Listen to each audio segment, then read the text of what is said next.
यह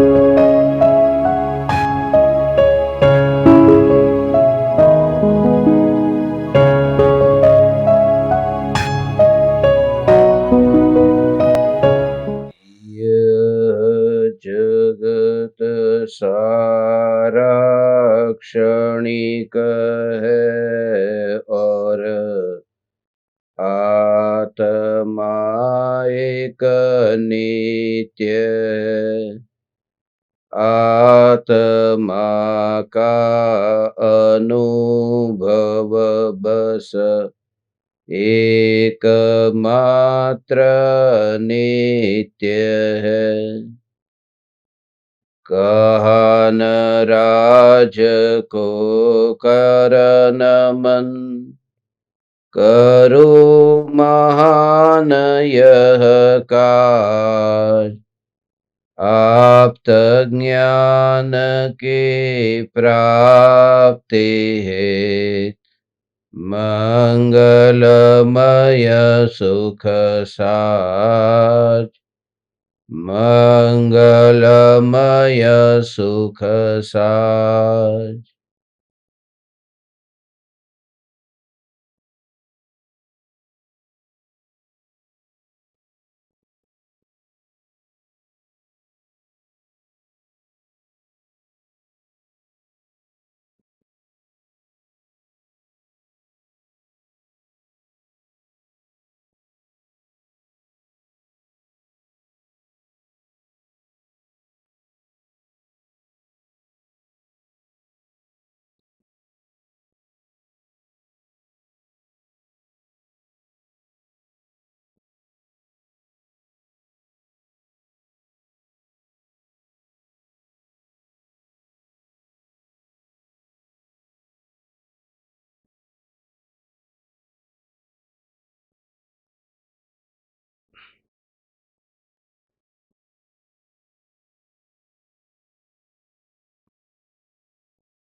चैतन्य स्वभावी भगवान आत्मा स्वयं ही चैतन्य समयसार है।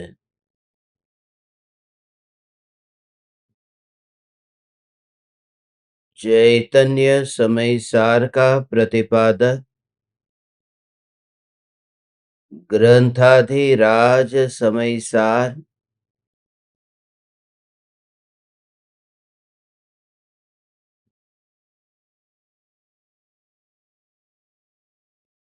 पुण्य और पाप से न्यारा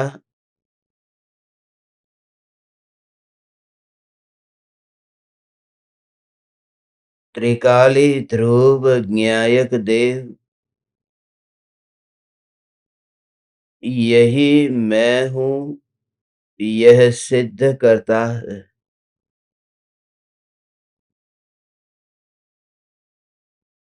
मैं ज्ञायक देव हूँ।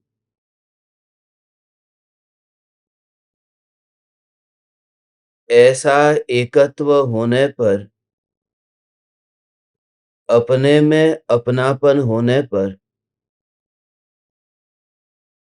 ज्ञान और चारित्र भी सम्यक होते हैं। ज्ञान और चारित्र में सम्यकपना होते ही ये सम्यक दर्शन, सम्यक ज्ञान और सम्यक चारित्र, इन्हें एक शब्द में रत्नत्रयी कहते हैं, क्योंकि इन तीनों की एकता होती है।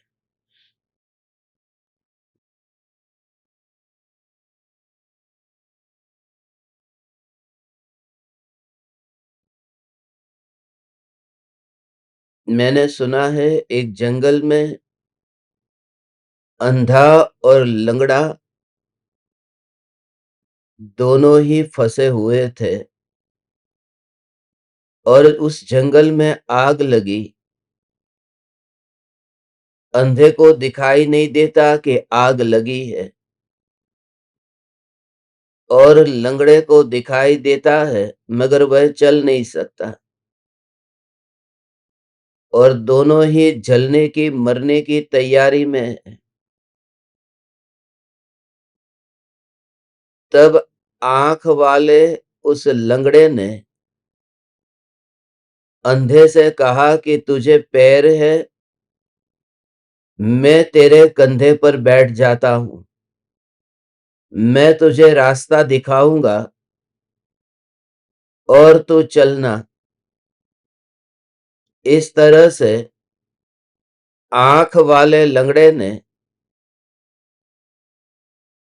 बिना आंख वाले मगर पैर वाले के कंधे पर बैठकर उस जंगल से बाहर निकलकर अपने को बचा लिया। यह कहानी बताती है कि अकेला आंख हो तो भी काम नहीं होता, अकेले पैर हो तो भी काम नहीं होता। इन दोनों का मिलना, दोनों का एक साथ में होना अनिवार्य है। ऐसे ही ये सम्यक दर्शन, सम्यक ज्ञान और सम्यक चारित्र, ये तीनों रत्न एक साथ में हो तभी मोक्ष मार्ग पर यात्रा होती है। वैसे तो ये एक साथ में ही होते हैं, सिर्फ निरूपण करने की दृष्टि से, लक्षण की दृष्टि से अलग अलग कहे गए हैं। तीन गाथाओं को हम एक साथ में समझ रहे हैं। ये तीन गाथा भी त्रिपुटी है। ये तीन गाथा भी तीन प्रकार के मिथ्या भाव से मुक्त होने की गाथाएं हैं। 157, 158 और 159। फिर से हम गाथाओं के उन भावों तक पहुंचते हैं।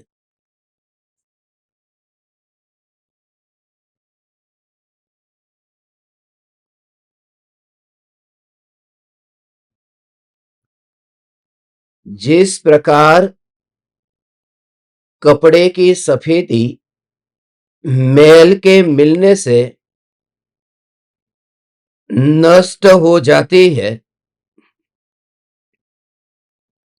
तिरोभूत हो जाती है, उसी प्रकार मिथ्यात्व रूपी मैल से लिप्त होने पर सम्यक्त्व तिरोहित हो जाता है, ऐसा जानना चाहिए। जिस प्रकार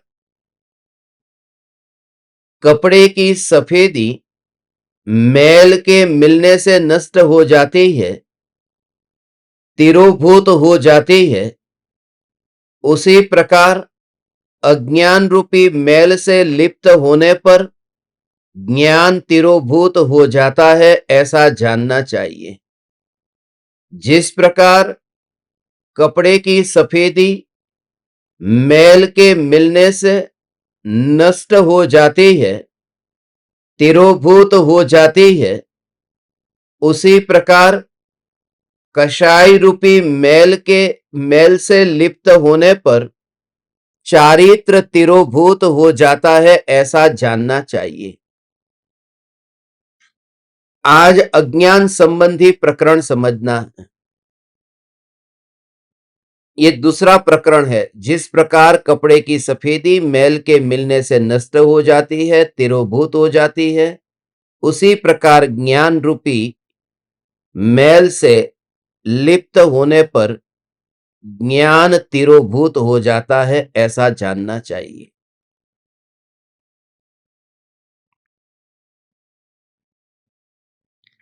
कल हमने कपड़े का दृष्टांत लेकर शुरुआत की थी। कपड़े की धुलाई की जैसी विधि है, ऐसी ही विधि आत्मा में पड़े हुए मोह, राग और द्वेष के विकारी भावों को धोने की विधि है। मैल बाहर से आता है, कपड़े के अंदर से नहीं आया। ऐसे ही ये आत्मा में जो मोह, राग, द्वेष के भाव हुए हैं, वो पर के लक्ष्य से हुए हैं और पर का लक्ष्य किसी ने कराया नहीं है। आत्मा स्वयं ही अपने पुरुषार्थ की कमजोरी से पर में तन्मय होता है तो मोह राग द्वेष के भाव उत्पन्न होते हैं। अब जो कपड़े का दृष्टांत है, ये कपड़ा, उसमें बाना और ताना होता है। ये जो कपड़े में धागा है ना, ये धागे से मिलकर के कपड़ा बना है। तो उसमें बाना और ताना, ये जो लोग जुला लोग होते हैं ना, वो जब कपड़े को बुनते हैं, वणकर जे कपड़ा ने वणे, एक कपड़ा ने वणवानु काम करे ने, तो वो कपड़े को बुनने का काम करते हैं। वैसे तो प्रत्येक माता पिता ने देह का निर्माण किया है, इसलिए प्रत्येक माता पिता जुला है, प्रत्येक માતા પિતા વણકર છે। એટલા માટે કારણ કે દરેક માતા પિતાએ છોકરાને જે શરીર તૈયાર કર્યું છે, એ કપડું તૈયાર કર્યું છે। लोक में ऐसा ही स्वरूप है, कपड़े में से कपड़ा तैयार होता है। मुझे आज भी याद है, बचपन में हमारे पास में जब धन नहीं था कि कपड़े तैयार करके भी हम पहन सके, तब बापूजी क्या करते थे कि कपड़े को लेके आते थे और उनके कुर्ते के लिए जो कपड़ा लेकर के आते थे, उसमें से जो थोड़ा कटिंग वाला रह जाता था, उससे फिर हमारी चड्डी या कुछ न कुछ बनता था। तो उस समय मुझे ये विचार आता था कि वो जो मेन कपड़ा है, उस कपड़े में से ही ये कपड़ा बना है ना। मेरा जो कपड़ा बना है वह भी उस बड़े कपड़े में से कट करके फिर मेरा कपड़ा बना है। तो दर्जी की दुकान में जब खड़ा था, तब ऐसा ही बापूजी को देखता था। होगी मेरी उम्र 7-8 साल की। तो उस समय ये विचार आता था कि जैसे वो सामने कपड़ा दिख रहा है, उस कपड़े में से जैसे थोड़ा सा कपड़ा अलग हुआ और ये चड्डी तैयार हुई, ऐसे ही वो बापूजी का कपड़ा है और ये शरीर है, वो कपड़े में से ही ये कपड़ा बना है, अलग हुआ। और ऐसे ही फिर ये परंपरा चलती है, वहां तो वहां पर ही अटक जाएगा कि उस चड्डी में से आगे जाकर के और कुछ नहीं बनेगा, खत्म। मगर यहां देह से फिर देह, फिर उस देह से देह, ऐसे ही कपड़े से कपड़े की परंपरा चलती है। और ये पूरा दृष्टांत कपड़े के ऊपर है। ये कपड़ा बार बार क्यों है? क्योंकि भगवान आत्मा बिना कपड़े वाला है, वो कपड़े वाला नहीं है, ये स्वभाव है। इसलिए जब कोई कहता है कि तुमने कपड़े पहने, कि मेरा जो कपड़ा है ये कपड़ा देह मेरा कपड़ा नहीं है, जिसको लोग कहते हैं कि भावलिंगी मुनिराज, जिन्होंने बाहर में वस्त्र नहीं पहने हैं, बाहर में वस्त्र नहीं पहने हैं, मगर शरीर रूपी वस्त्र तो है ना, ये देह भी तो एक वस्त्र है। इसलिए वास्तव में दिगंबर कौन है? जो चैतन्य परमात्मा है, यह स्वभाव से वही दिगंबर है। जिसने देह के कपड़े को भी नहीं पहना है, वह दिगंबर है। और दूसरा तो ये तो बाहर का कपड़ा है ना। आपको ये बताऊं कि किसी दिगंबर मुनि की बात कर रहा हूं, जो भावलिंगी मुनि है, जिन्होंने कपड़े को छोड़ दिया और आप उनकी पहचान नहीं कर पाए, इसलिए क्योंकि वह आत्मा के ध्यान में लीन है। और आत्मा के ध्यान में लीन थे, और उनको देख करके किसी को यह भाव आया कि उनको ठंड लग रही होगी, तो कि सर्दी के दिनों में मुझे इतनी ठंड लगती है कि मैंने 4 कपड़े पहन के रखे हैं तो भी ठंड लगती है, तो उनको कैसा होता होगा। तो उस आदमी के पास में था कंबल, और उसने कंबल ओढ़ा दिया और वो तो आगे चला गया। थोड़ी देर बाद पीछे से आप आए, और वो जो सफेद रंग का कंबल ओढ़ा हुआ है, वो आपने देख लिया और आपने ये कह दिया कि ये श्वेतांबर मुनि है, इन्हें हाथ नहीं जोड़ना चाहिए। अब मैं आपसे पूछता हूं कि वो श्वेतांबर है कि दिगंबर है? कोई दूसरा उसके ऊपर कपड़ा ओढ़ा दे तो वे क्या करे? हटा देना चाहिए ने।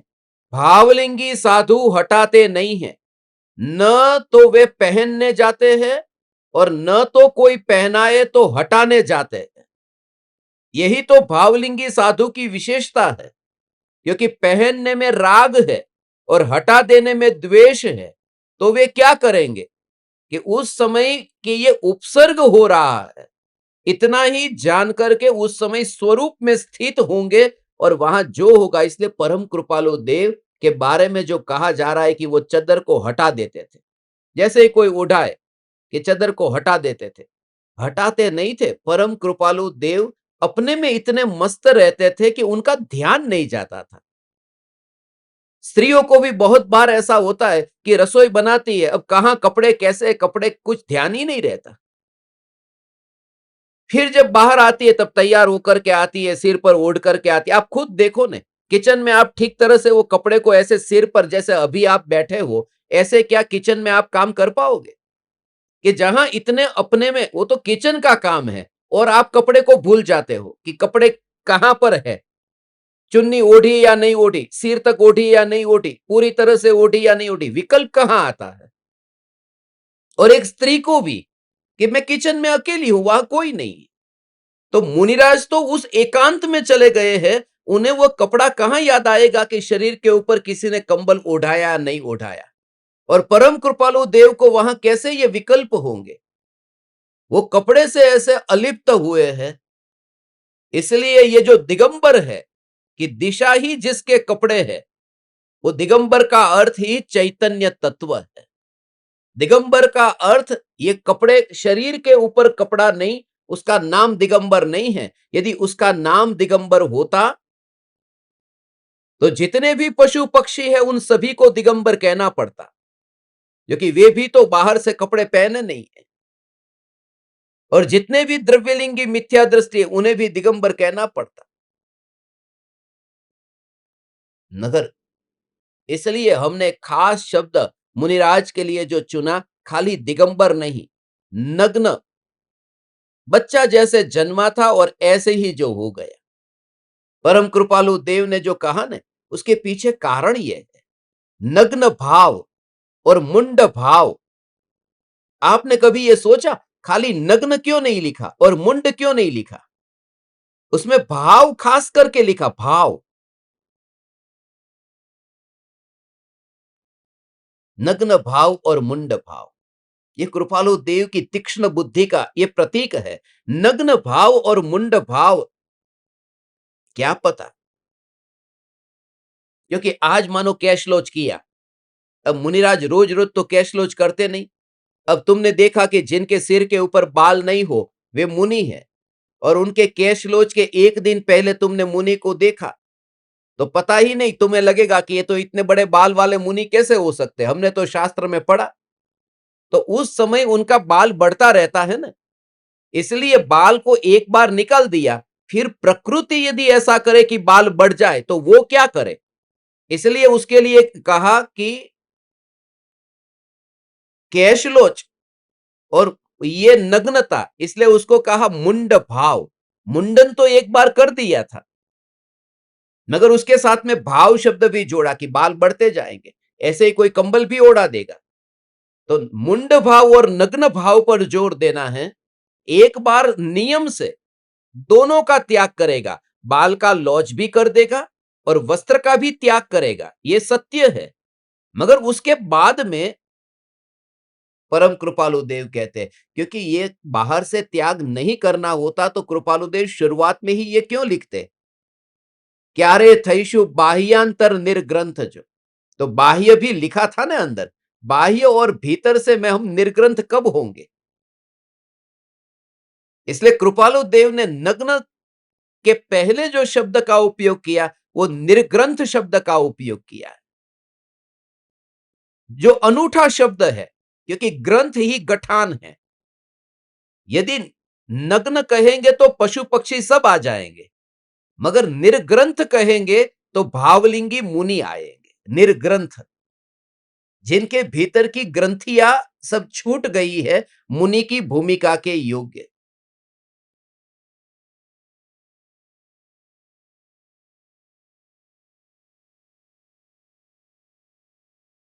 ये शरीर ही वस्त्र है, और जैसे वस्त्र गंदा होता है तो वो मैल बाहर से आया है, उस कपड़े के अंदर नहीं था। ऐसे ही ये मिथ्यात्व, ये अज्ञान और ये राग द्वेष के भाव, कषाय के भाव, ये स्वभाव में से नहीं आए। स्वभाव की अनुभूति होने पर ये विभाव से छुटकारा हो, उसके लिए सद्गुरु से यह विधि जानना कि सबसे पहले क्या करना चाहिए। तो कपड़े को पाउडर के पानी में भिगोना, ये भिगोना क्योंकि उससे मैल पतला होगा, उसके बिना उपाय नहीं है। कपड़े को भिगोना, जैसे खेत को वहां पर उस मिट्टी को मुलायम करते हैं, मुलायम नहीं करेंगे तो वो बीज जो बोया जाएगा वो बीज उगेगा नहीं, अंकुरित नहीं होगा। इसलिए ये जो वस्त्र की बात कही है कि पहले मैल को दूर करने के लिए उस मैल को पहले ढीला होने दो, और जब ये शिष्य गुरु के सामने जाकर के झुकता है तो उस समय ऐसा ही लगता है, ये झुकता है तो ये कषाय का भाव उसका मंद हुआ, वह तैयारी हुई है। उसके बिना वह अशुभ से ही अभी नहीं छूटा। जो गुरु के सामने ही नहीं झुक सकता है, वह सारी दुनिया के सामने कहां झुकेगा। इसलिए झुकना, ये नमन करना, ये वंदन करना, ये अनिवार्य है। इसलिए परम कृपालु देव ने निर्विकल्प अनुभूति की बात तो आगे जाकर कही, मगर शुरुआत परम कृपालु देव ने कही यहां से, जे स्वरूप समझा विना पाम्यो दुख अनंत, समझाव्यो ते पद नमो श्री सदगुरु भगवन। नमो नमो, ये कषाय भाव की मंदता। नमो अरिहंताणम, नमो सिद्धाणम, नमो आयरियाणम, नमो उवज्जायाणम, नमो लोए सव्वसाहुणम, ये कषाय भाव की मंदता। कषाय भाव की मंदता, ये कपड़ा जब तक गीला नहीं होगा तब तक मैल नहीं छूटेगा, क्योंकि तीव्र मिथ्यात्व का अभाव नहीं होता। जिस समय निर्विकल्प अनुभूति होती है उस समय मिथ्यात्व की मंदता का अभाव होता है। वो कठोर पत्थर है, वह नहीं टूटता, उसकी जो प्रक्रिया है। सातवें नरक में नारकी को भी जो कहते हैं कि इतना तीव्र कषाय है फिर भी सम्यक दर्शन की प्राप्ति होती है, तो उसे अंतर मुहूर्त करण लब्धि के दौरान वह जो उसे भी सम्यक दर्शन की प्राप्ति, तो उस समय भी उस जीव को जरा विचार करो। एक तो वेदना, बाहर का दुख कितना, ये तुम विचार करो। ये उस समय मरने से पहले उस नारकी ने अपना काम कर लिया, अब उसे वहां न जीने में रस है न मरने में रस है। नारकी को मरने में रस नहीं रहता यदि सम्यक दर्शन पा लिया तो। उस सातवें नरक के नारकी को ये मिथ्यात्व जो है पहले मंद हुआ है, ये अज्ञान मंद हुआ है, ये कषाय भाव, ये अनंतानुबंधी निज आत्मा के प्रति जो कषाय है वह अब मंद हुआ है। निज आत्मा के प्रति, पराये के प्रति नहीं, क्योंकि अनंतानुबंधी का संबंध निज आत्मा के साथ में है। मुझे आपके ऊपर गुस्सा आ रहा है तो वह गुस्सा अनंतानुबंधी नहीं है। निज आत्मा के ऊपर गुस्सा आना यह अनंतानुबंधी। निज आत्मा संबंधी मान, निज आत्मा संबंधी माया और निज आत्मा संबंधी लोभ, इसका नाम अनंतानुबंधी है भगवान, पराये के प्रति नहीं। क्योंकि भरत चक्रवर्ती को जब अपने भाई के प्रति क्रोध आ सकता है, और आ सकता है, जब तीर्थंकरों के पुराण को हमने पढ़ा तो एक हाथी के लिए जब युद्ध करने पर जो तैयार हो जाए, एक अंजना की छोटी सी बात के लिए अंजना का मुख जो 22 साल तक न देखे। एक बात मैं आपसे कह दूं कि 22 वर्षों तक पवनंजय ने अंजना का मुख नहीं देखा, मगर 22 बरस में हर 6 महीने के भीतर उन्होंने आत्म स्वरूप में डुबकी लगाकर अनुभव किया है। तो इससे तुम ये समझ लो कि 6 महीने के भीतर जब वे शुद्धोपयोग में लीन हुए और पराये के प्रति इतना क्रोध का भाव, इतना अनदेखा करने का भाव, तो भी आत्मा में लीन हुए न। तो आत्म स्वरूप की लीनता यह बाधक नहीं बनती। आत्म स्वरूप में लीन होने के लिए यह क्रोधादि भाव बाधक नहीं बनते। पराये के प्रति कितना विरोध है यह महत्वपूर्ण नहीं है, निज आत्मा के प्रति तेरा विरोध नहीं है।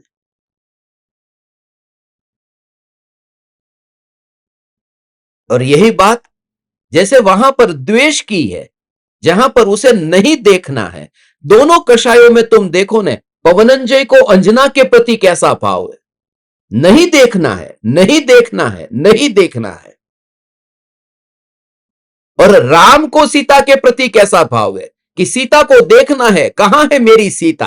हे खग, हे मृग, हे मधुकर श्रेणी, तुमने देखी मेरी सीता मृग नहीं, कहां है मेरी सीता, मुझे देखना है। तो एक तो यह कि अपनी अंजना के लिए ऐसा भाव नहीं देखना है, और राम के सीता के लिए देखना है। तो क्या ये दोनों को ये श्रद्धा नहीं थी कि ज्ञान की पर्याय का विषय जो बनेगा वही बनेगा, उससे पहले ज्ञान की पर्याय में ये नहीं आएगा। मगर उनकी यह श्रद्धा है कि ज्ञान की पर्याय में वर्तमान में ये विकल्प जो हो रहा है, कहां है मेरी सीता, ये प्रतिबिंबित होने वाला है, और वह ज्ञान मात्र में हूं, ये विकल्प में नहीं हूं। जो विकल्प उठा, कहां है मेरी सीता।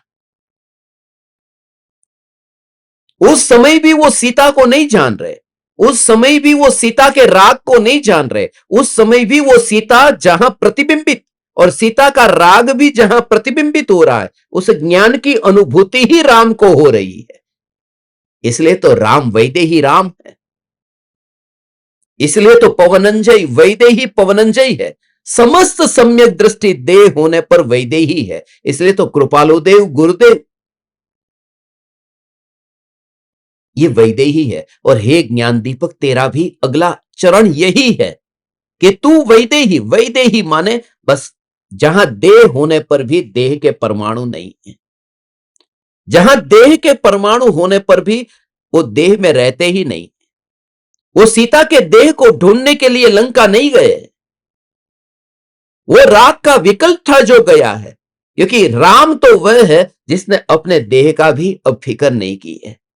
वो बात, वो दशा है, वही है, क्योंकि राम देह में नहीं है, राम तो आत्म राम में है। वह आत्म राम का जो भाव, इसलिए ये कहते हैं कि मिथ्यात्व का भाव, अज्ञान का भाव और कषाई का भाव, ये सभी भाव से मुक्त होकर के जो सम्यक दर्शन, सम्यक ज्ञान और सम्यक चारित्र प्रकट होता है, ये वस्त्र का दृष्टांत देकर के कि वस्त्र की धुलाई करो, और वस्त्र की धुलाई करने के लिए तुम्हें खुद धोबी होना पड़ेगा।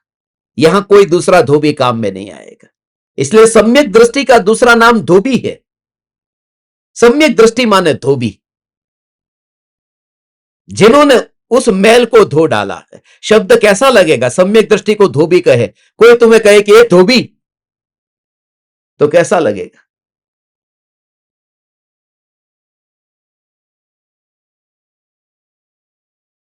मैं पहले सिंगापुर में आपको बताऊं ना, तो सिंगापुर में एक एमआरटी स्टेशन का नाम है, उस एरिया का, वो धोबी घाट स्टेशन है। तो जब मैं, आज से मैं तुम्हें 20 साल पहले की बात बता रहा हूं, उस स्टेशन से जब मैं ट्रेन चेंज करता और वहां बैठता ने, पहला भाव मुझे यह आता, मैं मंदिर में बैठा हूं। यह मंदिर है, स्टेशन के ऊपर प्लेटफॉर्म पर बैठा हूं, मैं मंदिर में बैठा हूं। कि धोबी घाट है ये, हाँ धोबी घाट है, मंदिर बराबर धोबी घाट। ज्ञानी माने धोबी, जिस स्थान पर रहकर के कपड़े की धुलाई होती हो वही तो मंदिर है, वही तो पावन स्थान है, वही तो तीर्थ है। धोबी घाट माने क्या, जहां कपड़े की धुलाई होती है। और वह कपड़ा क्या कपड़ा है, कपड़ा तो असली यह है। उस कपड़े को कपड़ा मत कहो, वो तो बुरा है, वो अच्छा नहीं है। सपूत को अपन कहते ना, स माने अच्छा, और बुरा होता है तो उसे क्या कहते हैं? कपूत। क शब्द बुरे के लिए उपयोग होता है। क माने बुरा, अच्छा माने स।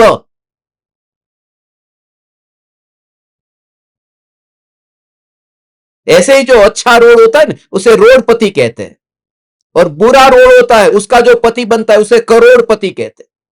क माने बुरा, तो जो बुरा है उसे पड़ा रहने दो, इसी का नाम क पड़ा। क माने बुरा, उसे पड़ा रहने दो। क पड़ा, जैसा पड़ा है ऐसा पड़ा रहने दो, इस देह को पड़ा रहने दो, इस देह को पड़ा रहने दो। तब तुमने इस देह को वास्तव में कपड़ा के रूप में देखा। ये देह ही वस्त्र है। और जब इस देह से ज्ञानी अपने को दिगंबर अनुभव करता है, जब मुनि होता है तब तो ये जानता है कि मैंने वस्त्र पहने थे, वो वस्त्र उतार दिए। इसलिए तो गुरु को मां कहा है। गुरु मां की निश्रा में रह करके शिष्य दीक्षा लेता है। बाहर में भी मां है और गुरु भी मां है। ये तो बचपन के पूर्व भव के संस्कार है कि बचपन से लेकर के दो मां मुझे दिखाई देती। एक तो ये मां, और एक हमारे घर में भी आचार्य कुनकुन देव की तस्वीर थी। मां को याद नहीं होगा मगर मुझे अच्छी तरह से याद है, जब हम बाथरूम में से बाहर आए और मां हमें स्नान करा करके कपड़े पहनाती, तब यही एक ये मां है जो सामने है, और एक जो सामने तस्वीर में है वो मां है। ये जो बाहर की मां है वो कपड़े पहनाने का काम करती है, और ये जो सामने मां है कुंद कुंद आचार्य, वो कपड़े उतारने का काम करते हैं।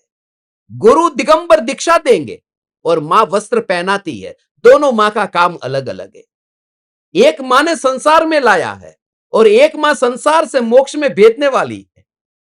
एक मां शरीर को तैयार करती है और दूसरी मां है वो तुम्हारे आत्मा को परिपक्व करती है। बाहर की मां आभूषण आदि पहनाती है, और जो परम मां, वो सदगुरु मां, गुरु मां, वो रत्नत्रय के आभूषण से तुम्हें सजती है। वो गुरु मां है, रत्नत्रय के आभूषण से सजती है। वो तुम्हें दृष्टि देती है। वो सदगुरु मां है, वो दृष्टि देती है। बाहर की मां तुम्हारा कितना ध्यान रखती है, कितना ख्याल रखती है। ये सब बातें मैं तुम्हें बचपन की बता रहा हूं। जब वो काजल, उस समय भी मैंने छेड़ाला पढ़ी थी, काजल जब आंख में लगाती ना, आंख में काजल लगाने से आयुर्वेद में बहुत महत्व बताया है। आंख में काजल लगाना चाहिए। काजल माने समझ में आया ना, वो गुजरात में उसे मैश कहते हैं, मश। अपना गुजराती में बिल्कुल गामडानी भाषा में आंख में मश आंजे ने, मश,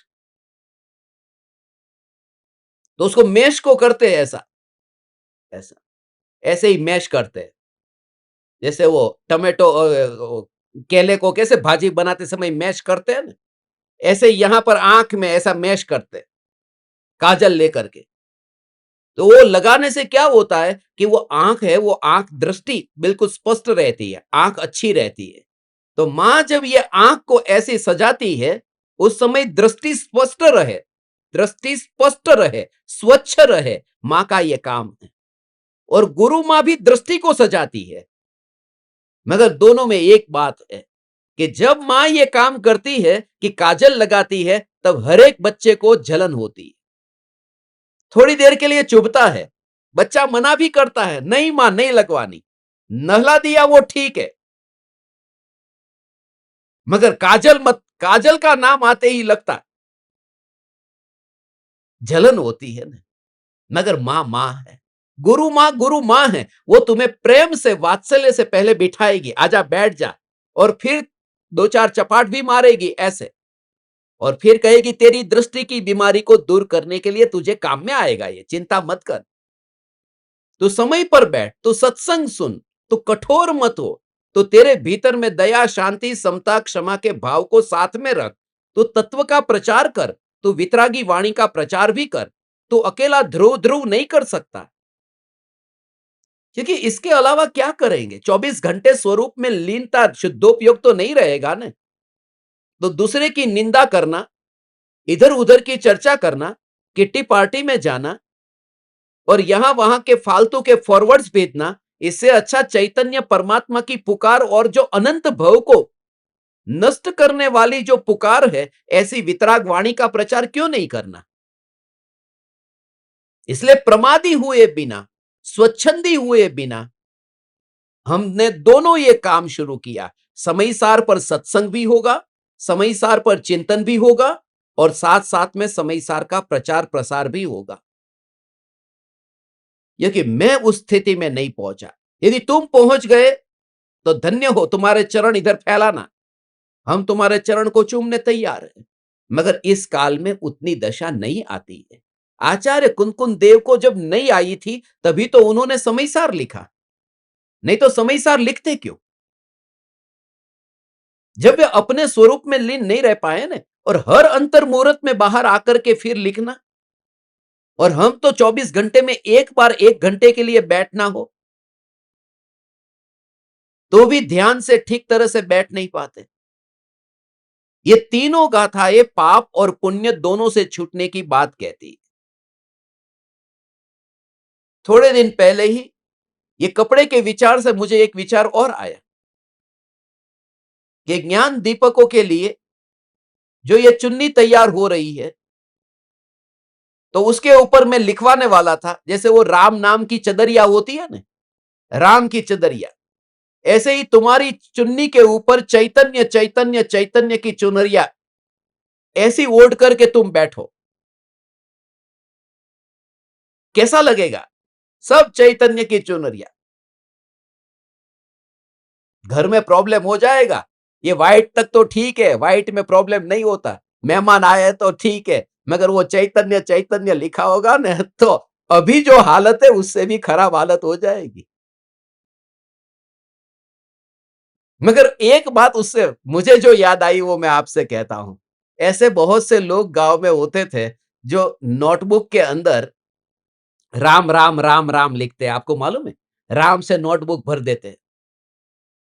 अब मैं आपसे पूछता हूं कि उस नोटबुक के अंदर गाली लिखी होती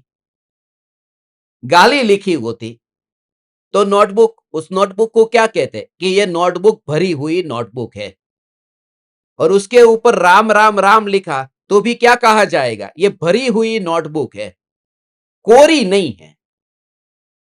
और जो कोरी नहीं है बस वो गंदी है, कोरापन नहीं है ना, ब्लैंक होनी चाहिए। तो आत्मा में वो खराब गाली माने पाप के भाव, और राम राम लिखा है वो पुण्य के भाव। मगर दोनों भाव नोटबुक को तो गंदा करते हैं, साई वाली करते हैं, और हमें बिना साई वाला होना, ब्लैंक नोटबुक चाहिए। इसलिए मैंने विचार किया कि तुम्हारे चुन्नी के ऊपर जैसे खराब शब्द नहीं लिखना है, ऐसे ही तुम्हारी चुन्नी के ऊपर चैतन्य भी नहीं लिखना है, बिल्कुल ब्लैंक, चैतन्य की तरह होनी चाहिए, चैतन्य लिखी नहीं होनी चाहिए। श्याम पिया मोरे रंग दे चुनरिया, ऐसी तू रंग दे कि रंग ना ही छूटे, धोबिया धोए चाहे सारी उमरिया, ऐसी तू रंग दे।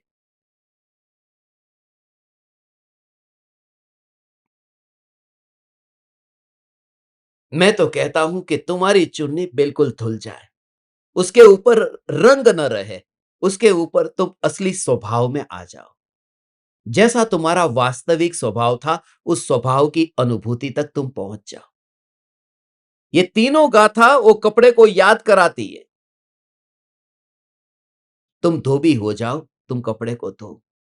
ये शब्द जो है वो शब्द बुरा है, मगर शब्द शब्द को हम पकड़ते हैं ना, इसलिए हमें बुरा लगता है। शब्द का भाव तो यही है ना। राम जब सरयू नदी पार कर रहे थे, आपने वो कहानी सुनी ना, तो उन्होंने भी केवट से कहा था कि मुझे नदी पार करा, तो उसने शर्त रखी मुझे आपके पैर धोने दो, ये कि क्या पता फिर मिलना हो या न हो। तो उनके पैर राम ने धोने दिए, और वो नाविक को, वो केवट को होड़ी वाला ने की दो ठीक छे, मगर एक शर्त है। अब राम जब उनको कह रहे कि कितना तेरा चार्ज लगेगा, उसने कहा कि मैं, एक कंडीशन है कि मैं चार्ज नहीं लूंगा आपसे, मैं चार्ज नहीं लूंगा, राम से कहा। बोले क्यों? बोले एक नाई दूसरे नाई से चार्ज नहीं लेता। आपको पता है? नाई को यदि अपना बाल काटना हो ना, तो वो दूसरे नाई से ही कटवाना पड़ेगा, वो खुद नहीं काट पाएगा। और कभी नाई नाई से पैसा नहीं लेता।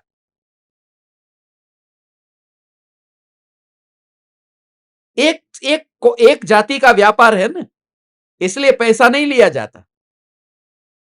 तो धोबी ने कहा और केवट ने कहा, नाविक ने कहा कि मैं आपसे पैसा नहीं लूंगा, क्योंकि हम एक ही प्रकार के लोग हैं। अरे तू तो नदी पार कराता है ना। तो उसने कहा आप भी तो नदी पार कराते हैं, मैं तो ये छोटी नदी पार कराता हूं। आप तो भऊ भऊ की जो नदी है, उस भऊ नदी से आप सबको पार कराते हैं। हम दोनों नाविक ही तो हुए, और जो एक से होते वो एक दूसरे से पैसे नहीं लेते। क्या गजब की बात कही।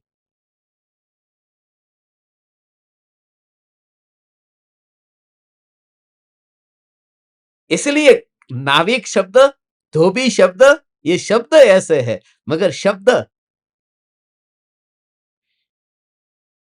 शब्द में गहरा भाव। ऐसे ही सम्यक दृष्टि का दूसरा नाम हरिजन है। ये शब्द बोलना कानून के लिए बहुत खतरनाक है अभी, मगर मैं बोलता हूं तुम्हें, सम्यक दृष्टि माने हरि का जन। हरि माने कौन?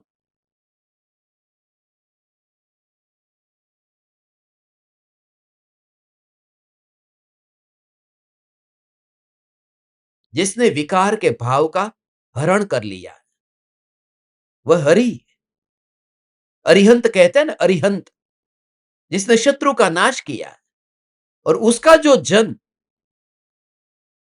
सम्यक दृष्टि के लिए यह शब्द का उपयोग, ये ऐसा ही उपयोग होता था। ये वास्तव में मूल शब्द, मगर विरोधियों की वजह से, जातिवाद के पक्षपात की वजह से ये बात बिगड़ गई। जो कचरा साफ करता है ना, वो कचरा साफ करने के लिए भंगी शब्द का उपयोग होता है। भंगी का मतलब क्या मालूम है? आपको पता नहीं है? जो अभ्यास शास्त्र का नहीं करते उनके लिए कह दूं, शास्त्रों में सप्त भंगी नहीं होते। सप्त भंगी नहीं। स्याद अस्ति स्याद नास्ति, स्याद अस्ति नास्ति, स्याद अवक्तव्यम, स्याद अस्ति अवक्तव्यम, स्याद नास्ति अवक्तव्यम, स्याद अस्ति नास्ति अवक्तव्यम, ये सप्त भंगी होते हैं। भंगी का अर्थ है भंग, जिसने सभी भंग को, ज्ञान के जितने भेद,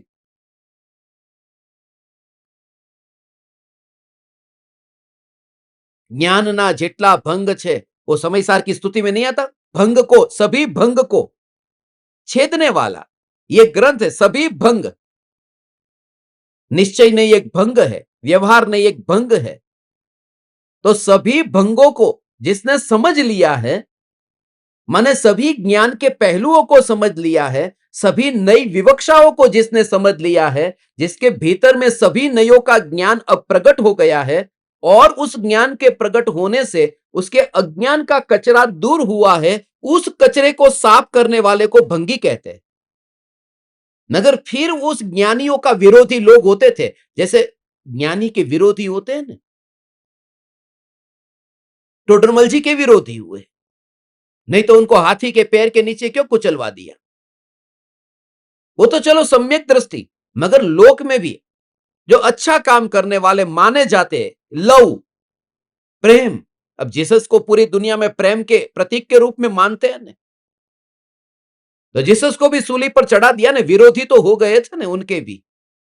मंसूर को भी चढ़ाया ना, मंसूर की आंखें भी फोड़ डाली, काट डाला ना। सुकरात को भी जहर पिलाया ना। कबीर को भी परेशान किया ना काशी के पंडितों ने, बहुत गालियां दी थी। तो जब विरोधी लोग गालियां देते हैं, तब वो ज्ञानी को दी गई गाली फिर ऐसे शब्द में फिर चलती है कि ये शब्द ही फिर बुरा हो जाता है। वास्तव में भंगी शब्द पवित्र शब्द था। भंगी शब्द सम्यक दृष्टि के लिए है। ये शब्द ही बताता है, इसमें कहां भंगी का मतलब, कहां नीची जाति आया। भंग को जिसने समझ लिया है, भंग को जिसने धारण कर लिया है, वह भंगी है। अब तुम्हारा नजरिया क्या है वो तुम्हें बताता है। यदि तुम्हारा नजरिया ठीक हो तो तुम्हें सारी दुनिया में सब कुछ ठीक ही दिखेगा।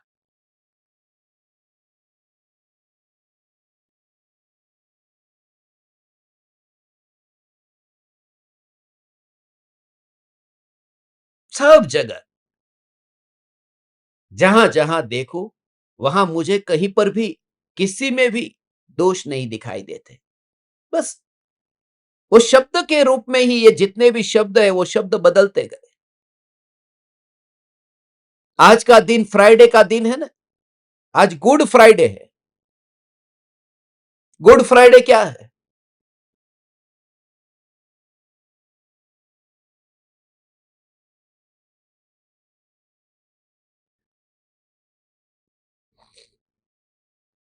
आज के दिन जीसस को सूली पर लटकाया था। अच्छा फ्राइडे, पवित्र फ्राइडे। तो पहले उसका अर्थ करते थे गॉड फ्राइडे, और गॉड फ्राइडे का गुड फ्राइडे, ये अच्छा, वो अच्छा फ्राइडे। ऐसे ही अपन जब कहते हैं ना, ये इंग्लिश में बोलने की जिनको अब आदत पड़ गई उनको पूछो, जब अलग होते हैं एक दूसरे से,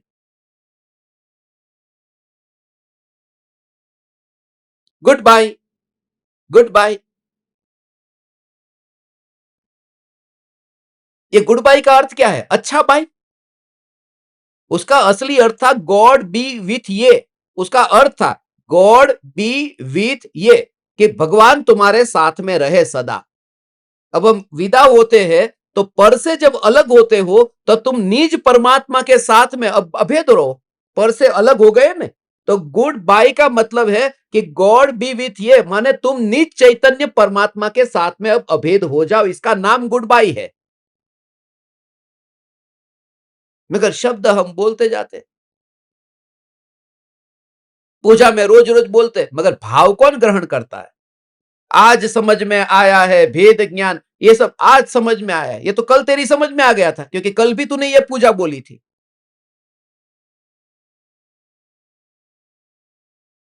परसों भी तेरी समझ में आ गया, परसों भी तूने ये पूजा बोली थी। रोज रोज आज आज आज।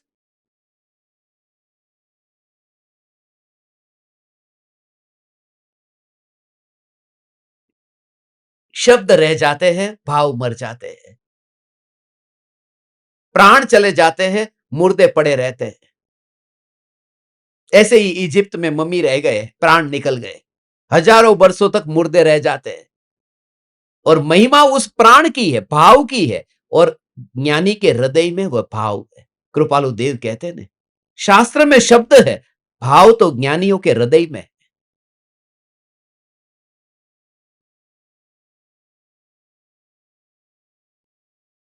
हे चैतन्य परमात्मा, ये रहस्यमयी जो बात है, देखो समय सार, जिस प्रकार कपड़े की सफेदी मैल के मिलने से नष्ट हो जाती है, नष्ट होती है माने परमानेंट नहीं, उस समय के लिए नष्ट हो जाती है। परमानेंट यदि नष्ट हो जाती तो फिर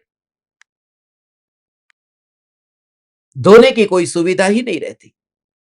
इसलिए कितना भी बड़े से बड़ा करोड़पति होगा तो भी एक बार कपड़ा पहन करके वो फेंक नहीं देता, फिर बिल गेट्स भी क्यों ना हो।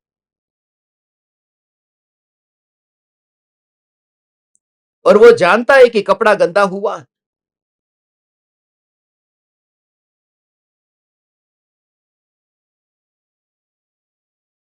आत्मा में से उत्पन्न होने वाला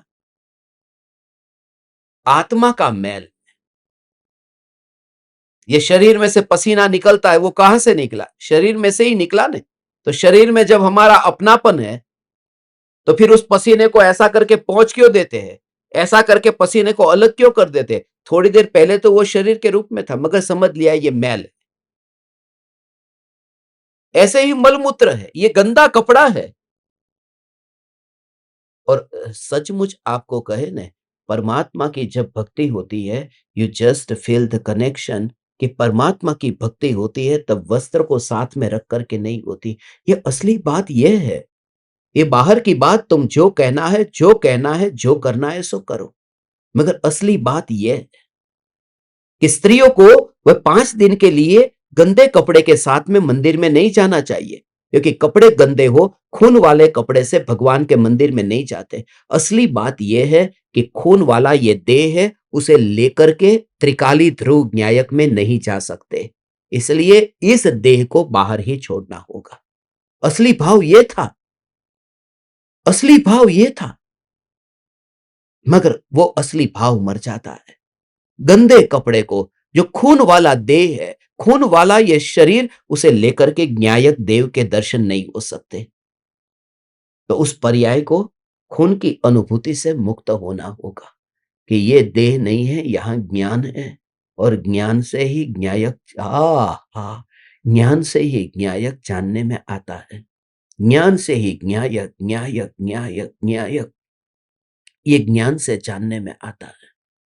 तो फिर ये कपड़ा ऐसा ही पड़ा रहेगा। भगवान तू फिक्र मत करना, कपड़े को बदला नहीं जा सकता। तूने तो बाहर के जगत में कपड़े को चल बदल भी दिया। गंदा कपड़ा है, बदल क्या दिया, फेंक ही दिया। यहां पर फेंकने की सुविधा नहीं।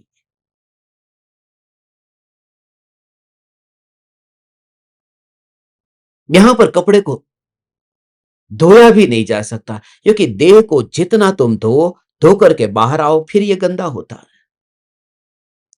इसलिए अशुचि भावना में कहा ना कि यह देह गंदा है। मगर तू चिंता मत करना, देह गंदा होने से उस देह का तू विरोध तो नहीं करता ने। मैं भी 2 दिन पहले ही अस्पताल में था, जहां पर अपना सत्संग हुआ था ना, लाइव आईसीयू से। तो उस दिन ही मैंने देखा,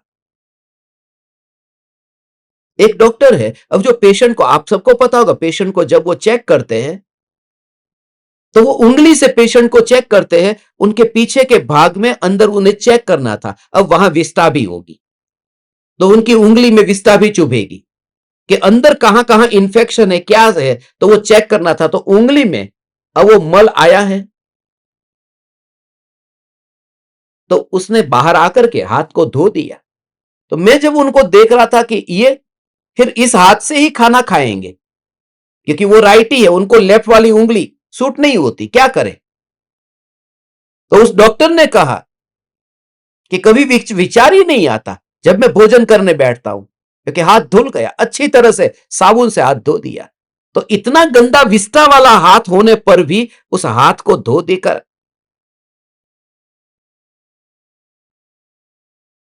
और एक पेशेंट नहीं, कितने पेशेंट के पास में जाकर के वहां पर उंगली गंदी होती है। हम तो खुद अकेले अपना मैल धोते हैं, और वो हाथ अलग होता है और खाने का अलग होता है। मैं ये कहता हूं कि गंदा हाथ होने पर भी धो दिया हाथ तो विकल्प छूट गया ना। यदि तुम स्वरूप के अंदर जितनी भी आत्मा की पर्याय में मलिनता है, उस समय विकल्प ही नहीं आता कि अरे कचरा कभी आत्मा में था। इसलिए तो पापी को भी हम वात्सल्य से परमात्मा समझ करके उनको गले लगते हैं। इसलिए तो अफगानिस्तान का तालिबान हो, या फिर सोमालिया का शिया सुन्नी हो,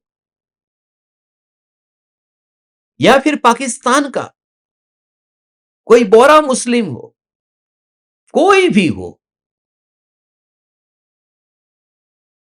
और धर्म की शुरुआत यहां से है। उठो तुम संप्रदाय से, उठो तुम बाहर के उस कषाय के कचरे से जो दिमाग में भरा हुआ पहले से।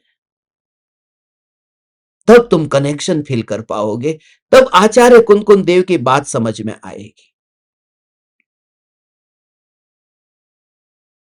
दृष्टि तो पलटे,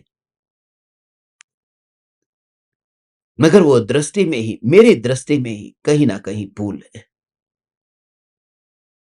ये गाथा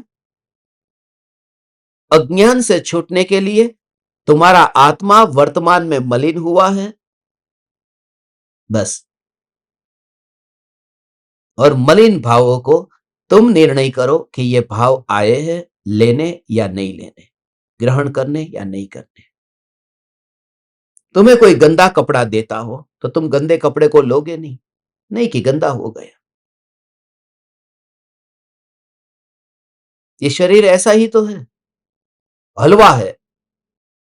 अब 4,000 रुपये की किलो ऐसी मामरो बादाम खाई, और खा करके अभी 1 सेकंड भी अभी मुंह में नहीं रखी थी, गई और बाहर निकाली, तो वो हलवा गंदा हो गया। कि हलवा गंदा कैसे हो गया, कि वो जीभ के संपर्क में आ गया। तो जो जीभ के संपर्क में आकर के हलवा गंदा हो गया, वह जीभ कितनी गंदी होगी कि उसने हलवे को भी गंदा कर दिया,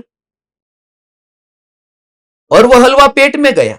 ये तो अच्छा हुआ कि 1 सेकंड में निकला, मगर 1 आध घंटा रह करके वॉमिट होकर के निकलता तो कैसा गंदा होता।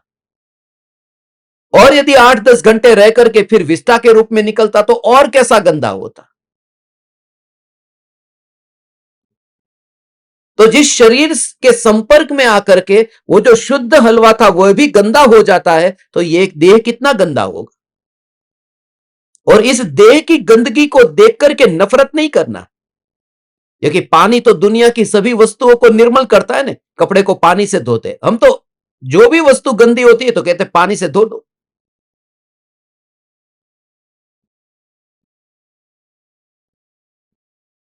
पानी से कपड़े की धुलाई होती।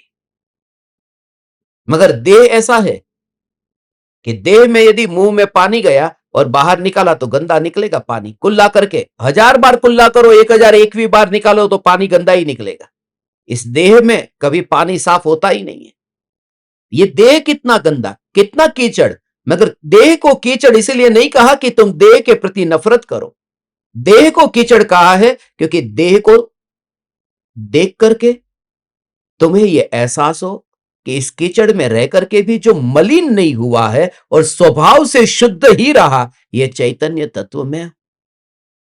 फिर अंदर से पुरुषार्थ लाओ कि कमल कीचड़ में ही खिलता है, ऐसे ही एक देह के कीचड़ में रह करके ही सम्यक दर्शन प्रकट होगा। चिंता मत कर। और एक बात याद रहे कि जब कमल परमात्मा के पास पहुंचता है तब कीचड़ का विचार कौन करता है। जब सिद्ध शिला पर आत्मा विराजमान होगा तब कौन विचार करता है कि महावीर भगवान पूर्वकाल में शेर की अवस्था में कीचड़ में थे, हम जब दर्शन करते तब कहां याद आता है। कमल पहुंच गया परमात्मा के पास, अब वहां कीचड़ का अंश भी नहीं है। इसलिए देह से विरोध न करे, देह के प्रति नफरत न करे। और जैसे देह की गंदगी को देख करके नफरत नहीं करना, ऐसे ही रागादि भावों की गंदगी को देख करके भी नफरत न करे, क्योंकि रागादि भाव की गंदगी भी छूट जाएगी। मगर उस गंदगी को धोने की विधि है। जैसे कपड़े को धोने की विधि है, शरीर को धोने की विधि है, ऐसी विधि है। थोड़े दिन पहले मैंने अखबार में पढ़ा, एक बच्चे ने अपना भाई, काला भाई है, काली चमड़ी, तो उसने बार बार वो एडवर्टाइज में पढ़ा था, निरमा निरमा निरमा निरमा निरमा निरमा दूध सी सफेदी। तो उसने वो जो वॉशिंग मशीन था उसमें ही अपने भाई को डाल दिया गोरा करने के लिए। तो कपड़े को धोने की विधि अलग है, शरीर को धोने की विधि वो वॉशिंग मशीन में काम में नहीं आएगा। शरीर को अलग दृष्टि से धोना, इसलिए नहाने का साबुन अलग है, धोने का साबुन अलग होता है। नहाने का ब्रश अलग होता है, धोने का ब्रश अलग होता है। आप खुद देखो, कपड़ा धोने का और शरीर का दोनों का अलग अलग है कि नहीं है। और कुछ कुछ लोग हैं तो बाथरूम भी अलग होते हैं, नहाने का अलग और कपड़ा धोने का अलग।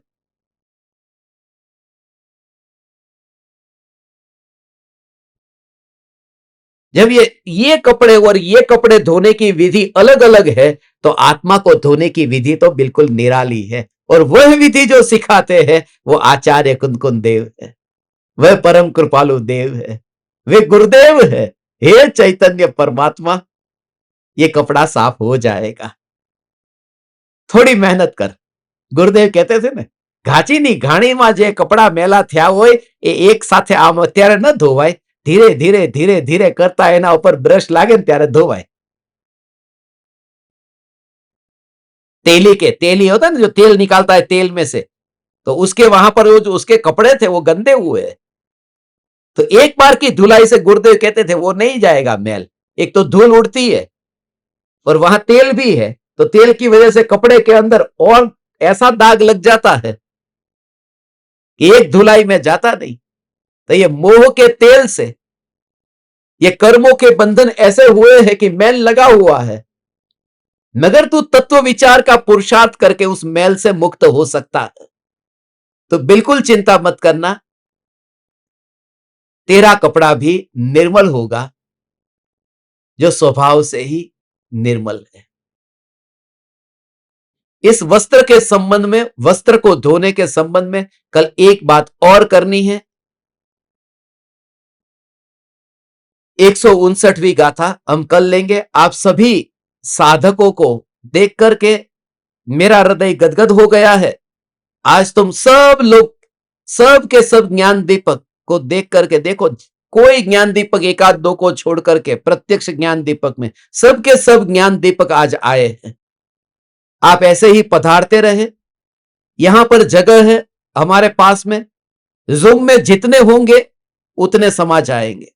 हमारे रूम में नहीं समाते मगर जूम में समा जाते हैं, इसलिए तुम्हारे जितने हैं उनको लेकर के आओ। हमारा जूम हमेशा खाली है और खाली ही रहेगा तुम्हारे लिए। चैतन्य समयसार, चैतन्य समयसार, चैतन्य समयसार।